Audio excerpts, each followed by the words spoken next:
ครับสบายดีสวัสดีพี่น้องมาพบกับปอนาเลสิมื้อนี้จะพาพี่น้องไปใส่อันกับดักนะพี่น้องใส่อันมองดักปลานะพี่น้องใส่อยู่น้ำคลองแหละไปลุ้นนำกันว่าเขาจะได้บ่ได้จะเป็นจะได้ไปติดตามกันพี่น้องเขาปลูกผักงามสุดผักกาด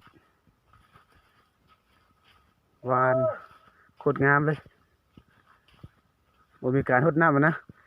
หวานแล้วก็ปะก็ยังงามสุดผักกาดเขาเขตนี้นะกว้างสุดมาจำเนื้อเพิ่นมาหุ้งก็ก้อนสุดดกสุด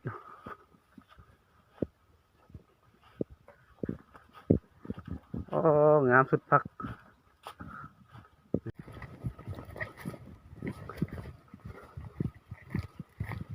โอ้พี่น้องอันนี้ก็เป็นโบนอันนี้ก็อยู่บ้านเทิงเลยเขามานอนใส่มองมีหมอมีอย่างเลยเดี๋ยวถ่ายทุกคนเลยเบิ่งนะ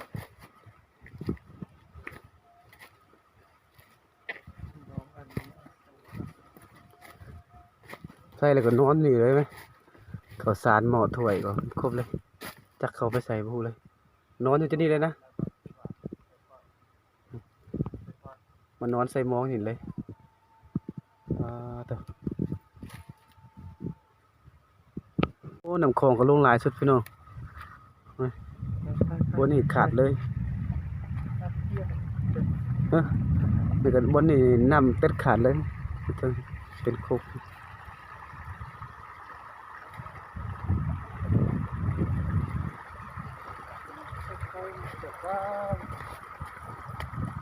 คนมาใส่มองหลายชุดวันนี้นะเขาใส่เขาใส่อยู่เทิงเขาก็กลับไปใส่อยู่พื้นโซนำลงหลายชุดโอ้กี่สายงามสุดพี่น้อยทิวทัศน์ธรรมศาสตร์ยามแรงโอ้ลงใส่น้ำคลองคักพี่น้อยวิวได้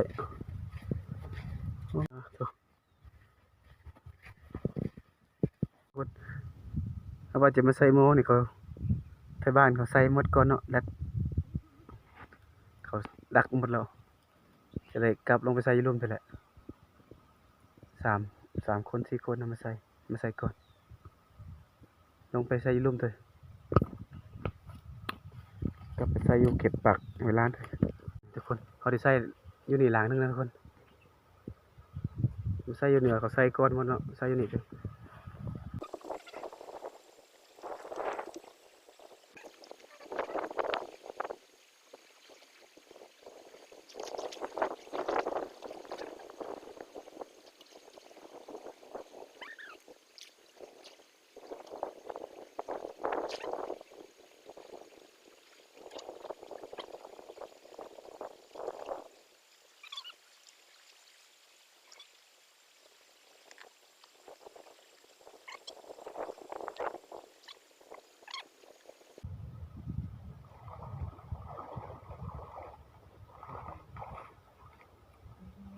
บ่ใส่ก็ได้นี่เขาใส่แล้วหลังนึงนะไปใส่อยู่ใต้อีก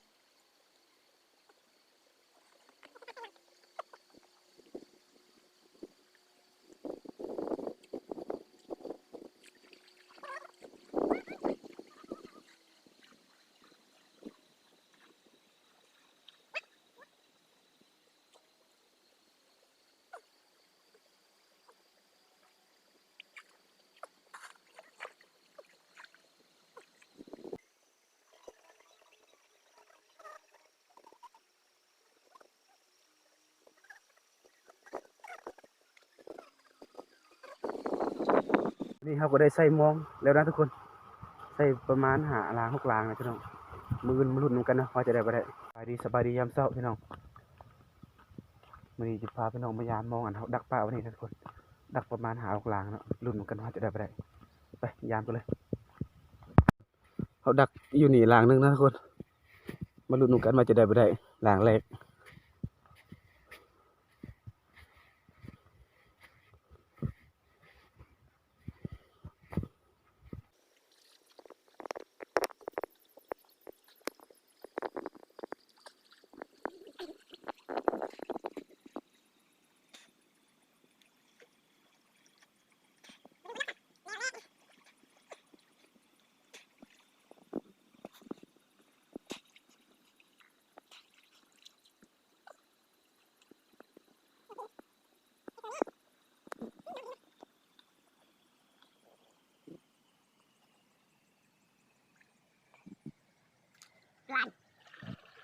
ก็ว่าได้บักเทิง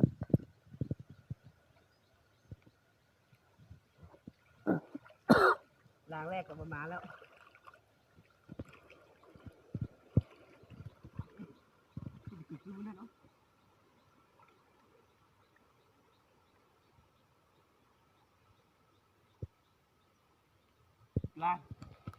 ลางแรกก็ไปถึงพี่ดิลางแรกก็ประมาณแล้วไม่ได้อุ้มแม่นกแอ่นมันจับอยู่หันลายสุดนี่มัวขยายโอ้ลายสุดนะนี่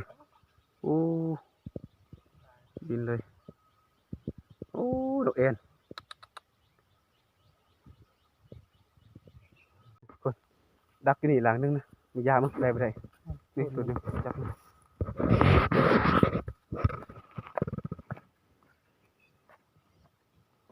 มองด้วยมันถึงจะได้โอ้นะใส่เอาใส่หมวกบัง เพิ่นบ่มองอันนั้นทึกครับ มันประจน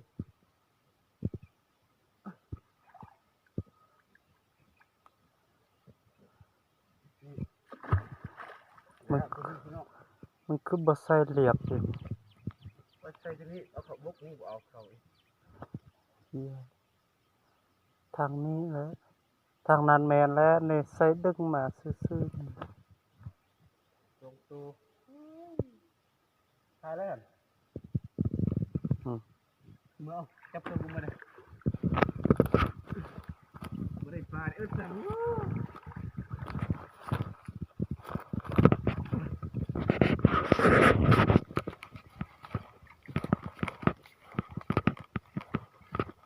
หัวขับรถไปถึงนะ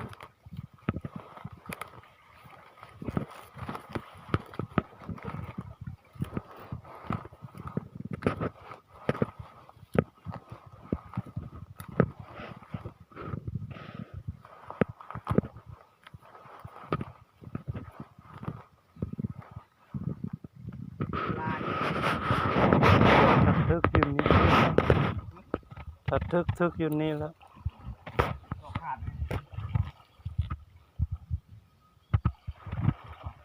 เอาน้ำขึ้นได้มื้อนี้บ่แม่นลงเด้อเนาะแม่นน่ะเมื่อวานมีดอนด้วยอยู่นี่นี่เอาอันนั้นใส่ ทรงตัวเฮ้ยไม่ได้ปลาเขาคิดกันพี่น้องเอ้ย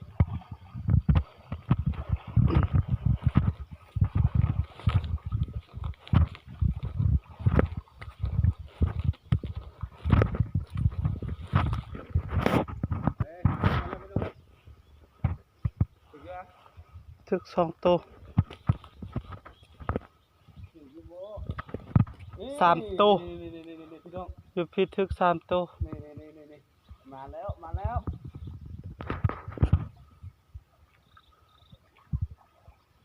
ทึก4ตัว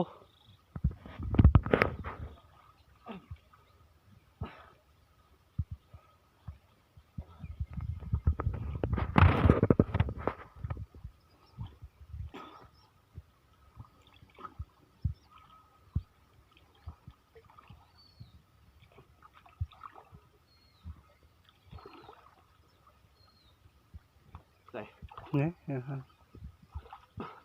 ผันหมดเลย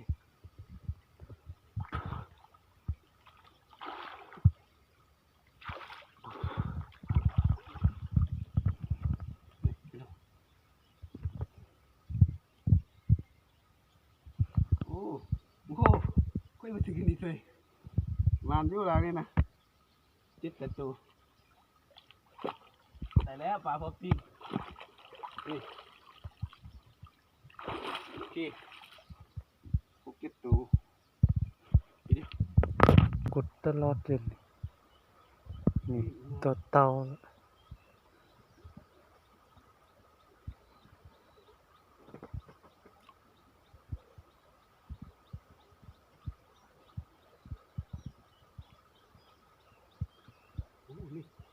ปลาย้อนไปหน่อยปลาย้อนน้อย2 ตัวโอ้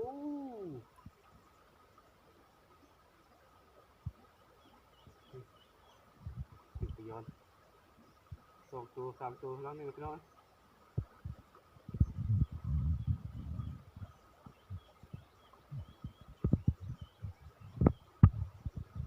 นั่นก็มีปลาคูเถื่อน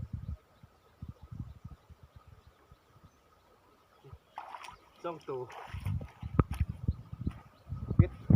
ทุกคนปลาเขาไปใส่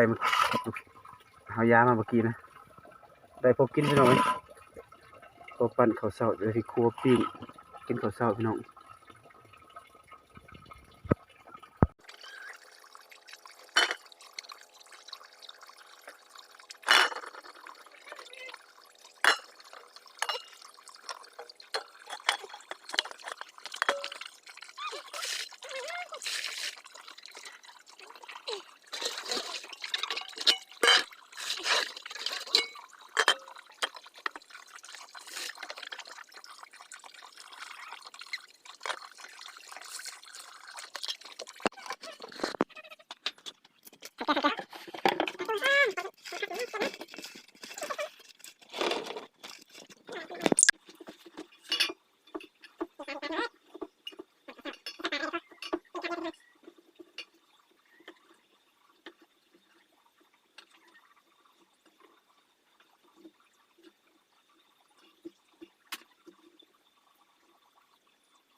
ปิ้งปลากินข้าวเช้าพี่น้อยนี่เขาไปใส่อันนี้มากกว่าได้หนูพุกตัวนึงอ่ะไม่น่ะสิสุกหนูพุกอันนี้หนูพุกตัวอันเอาหน่อยเลยได้สองตัว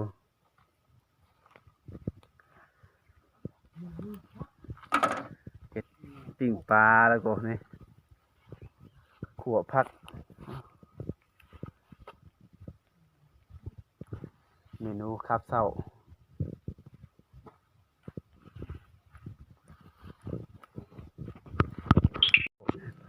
จูมูเขาไปใส่อัน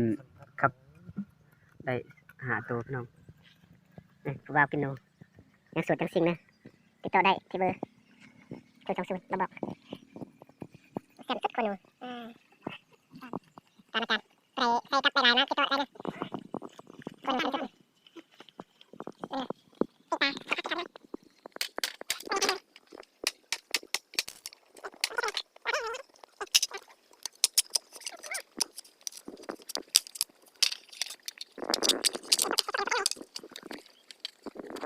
ขัวผักไฟแดงพี่น้อยเมนูที่สองปิ้งปลาขัวผักตัวนี้แหละอยู่ปลาอยู่ภูประสบอะไรกินเขา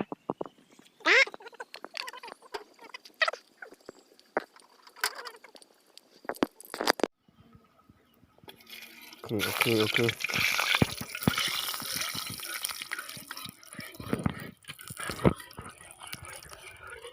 เมนูขัวผักใส่รสใส่โอ้สุดยอดโอ้หมกเผ็ดนั่นมันต้องหมกเผ็ดใส่เข้าไปผักใส่ไปนี่นะ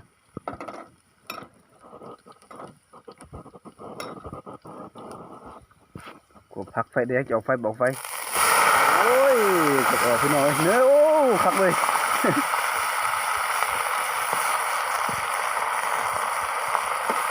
โอ้ขวดผักกาดไฟแดงเบิร์นผักบุ้งไฟแดงนั่นนี่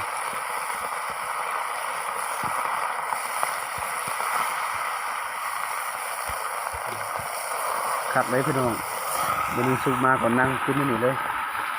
กินแล้วก็เบิ้งน้ำคลองไหลโอ้อันซ้อน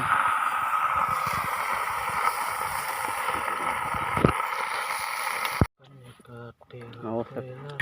จอบเมนูพี่น้อยปิ้งปลาขวบผัก นี่ก็แต่งเปิดลาแม่เห็นซึ่งนี้แม่ กินชมวิวเลยวันนี้เราก็กินข้าวแล้วนะทุกคนไปตอกกินมันนี่ก่อนพอได้อีกแต่ปิ้งขับเดียวเลยพี่น้องฝากทุกคนกดไลค์กดแชร์กดติดตามไปเด้อเจอกันคลิปหน้าบาย